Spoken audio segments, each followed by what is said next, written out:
vou apresentar a nossa linha de raciocínio em termos jurídicos e também a devida caracterização política do caso da deputada Carla Zambelli. Também parabenizar o deputado Rubens Júnior, li o seu voto em separado e parte da minha fala, inclusive, é inspirada na formulação do colega parlamentar. Bem, a representada foi condenada a 10 anos de reclusão em regime inicialmente fechado. Então, tem uma decisão já definitiva do ponto de vista judicial. A referida condenação criminal gera a suspensão automática dos seus direitos políticos, de tal modo que a deputada Carla Zambelli não poderá votar nem ser votada enquanto durar os efeitos desta pena criminal. Então, esta suspensão dos seus direitos relacionada à execução da pena. Com a suspensão dos seus direitos, ela não cumpre as funções de elegibilidade e, consequentemente, não pode cumprir, como bem explicou o deputado Rubens Pereira Júnior, as funções típicas e as competências de um mandato. Votar, se manifestar no plenário, nas comissões, inclusive representar seus eleitores e suas eleitoras no exercício ordinário, orgânico, de um mandato parlamentar.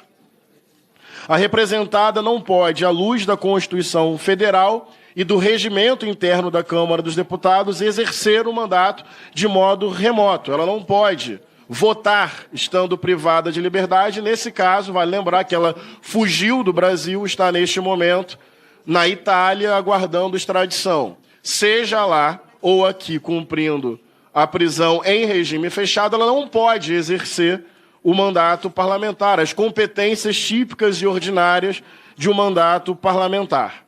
Sendo assim, se ela não for cassada, a pergunta do deputado Rubens Júnior se faz necessária e procedente, como no exercício do dia a dia a deputada Carla Zambelli vai poder exercer o seu mandato. É uma situação insolúvel, inexplicável, impossível. Além disso, vale dizer que o Poder Judiciário, pelo ordenamento do nosso país constitucional, ele tem a competência exclusiva para aplicar a jurisdição penal, com força definitiva. E os recursos também se dão pela defesa da pessoa diante do Poder Judiciário. Então, imagina o precedente do Poder Legislativo, na prática, indireta ou diretamente, suspender uma decisão judicial, uma condenação criminal. Nós já estamos falando aqui há algum tempo.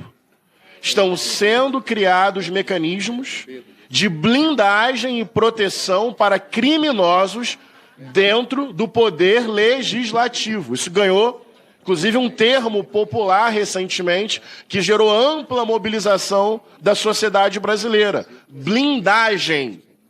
Porque se decisões criminais podem ser anuladas pelo Poder Legislativo, se este é o precedente, então organizações criminosas podem aumentar o seu braço e a sua influência neste lugar. E aqui eu quero sublinhar, e não foi sem propósito e sem razão, que eu usei a expressão aumentar a sua influência. Porque parto do entendimento que o crime organizado no Brasil não é paralelo ao Estado. Porque quando eu penso até em termos geométricos, em linhas paralelas, aqui está uma linha e paralelamente está outra. Não é assim que funciona. O crime organizado, aliás, máfias no mundo inteiro, se desenvolvem, se organizam e crescem com relações orgânicas dentro das estruturas do Estado. Por isso, o crime organizado não é paralelo ao Estado. Ele se alimenta da corrupção política e policial. Então, olhe o precedente. Colocar criminosos no Poder Legislativo que podem, por influência, ameaça, coação, produzir uma maioria blindando estes criminosos. É quase uma propaganda irônica, tragicômica. Cometa um crime e torne-se deputado. A melhor forma de se defender de um crime cometido é se elegendo, para ativar mecanismos político-institucionais que possam proteger você de uma devida decisão. Então isso é uma anomalia. Para além do caso da Carla Zambelli, é um precedente perigosíssimo. Eu quero insistir nisso. São várias as tentativas nesse Congresso de blindagem e proteção para ações criminosas, fugindo da devida sanção judicial e criando uma narrativa, vou falar disso mais ao final, de inversão, como se fosse vítima, perseguição política, que não é o que acontece no Brasil. É uma inversão, uma falácia, uma mentira. E no caso específico da deputada Carla Zambelli, então, só para sistematizar essa parte, do ponto de vista constitucional, que é o mérito prioritário desta comissão, eu insisto, uma decisão criminal, definitiva, que é competência do Poder Judiciário, que os recursos se dão dentro do Poder Judiciário, abrir o precedente para que, indireta ou diretamente, isso seja suspenso pelo Poder Legislativo, isso é muito grave. E se não for a decisão em si atropelada ou anulada, vamos focar apenas na não cassação, que seria o caso. Cria uma situação inexplicável. Como uma pessoa que está presa vai exercer o mandato se não consegue discursar, emitir as suas opiniões, participar das sessões, participar das comissões e votar? Na verdade, o meu entendimento prioritário sobre esse caso é que a mesa diretora, independente desse rito aqui, deveria homologar a perda de mandato da deputada Carla Zambelli. Nesse caso, seria um dos caminhos possíveis, até acho que não o único, para a perda de mandato desta deputada, porque ela passa de 120 dias, não cumpre as presenças necessárias e automaticamente perderia o seu mandato. Mas eu acho até que é mais grave do que isso. Indo para a segunda parte da minha fala, eu participei da Comissão Parlamentar Mista de Inquérito do dia 8 de janeiro. E tudo que envolveu aquela trama golpista. E lá, naquele contexto, naquela CPMI, o caso da Zambelli veio à tona. E não apenas como uma narrativa, mas com conjunto probatório consistente. E vale lembrar que a tentativa, ou a invasão propriamente dita, do sistema digital do Conselho Nacional de Justiça, numa articulação dela com o hacker Walter Delgatti, quais eram os objetivos? Desacreditar as instituições democráticas, criar um clima social para deslegitimar as eleições e não respeitar a vontade majoritária do povo brasileiro. Lembrando que a Carla Zambelli fez a intermediação do hacker com o então presidente Jair Bolsonaro. Eles se encontraram. Isso é, gente, extremamente escandaloso do ponto de vista ético, político. Imagine se fosse o contrário. O presidente, isso aconteceu, o Bolsonaro se encontra com uma pessoa com histórico criminal, um hacker, isso é provado. Intermediação de Carla Zambelli. Isso por si só é extremamente escandaloso. E o que estava sendo produzido ali? Ali é a semente da tentativa de golpe. Lembrando que no contexto pré-eleitoral, todas as pesquisas apontavam Lula em primeiro lugar.